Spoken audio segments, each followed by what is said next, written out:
Hello, my name is Tim Pilzer. I'll be teaching at FDIC 2018, presenting on PPE, your PPE beginning to end. Our gear is the most utilized piece of equipment in our stations. We don it for every single alarm we go to. Might be a medical call to a structure fire. It's something we wear and utilize every single alarm. It's also one of the least understood and basically broken down to with understanding. There's a lot of technical aspects with our gear that most firefighters don't understand or care to understand. With our gear, many times it's purchased with very little thought or effort from the stations or departments. A lot of times it's just whoever uses something next door, a big city, what you've always done in the past.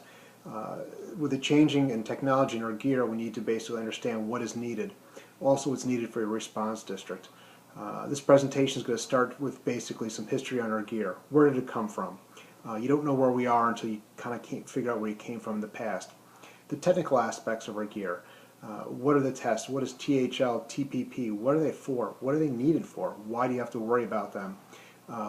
Quick brief overview of the NFPA regulated standards that we should be following in our stations for our gear. Also, how to spec out your gear. There's a method I've worked out when I spec'd out gear in the past, of a methodical method of specking out the gear so you can understand what you're purchasing and what you have to get. The methods for that can also be used for specking out any other piece of equipment in your station. Also, to cover some myths of our gear. Gear is not proof anything. It's fire resistant, it's puncture resistant, it's basically resistant to many factors that we can actually see in the fireground. Too many firefighters believe that our gear is proof.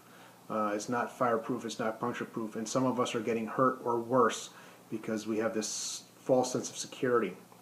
Additionally, our gear is basically, we're so fully encapsulated, we're basically, when we start feeling temperatures, for example, inside a structure fire, it's too late. If you're actually starting to get burned within your gear, you're already in too deep and you're going to suffer some sort of burns. Lastly, care and maintenance of our gear. Over the last handful of years, some very important reports have been coming out on cancer in the fire service. Much of it has been basically from the particulates, the nasty gases, and everything that's in our structure fires today that's getting stuck and absorbed into our gear that we're basically absorbing into our bodies. The biggest thing we need to do is take care of ourselves, and take care of our brothers and sisters, and take care of our families.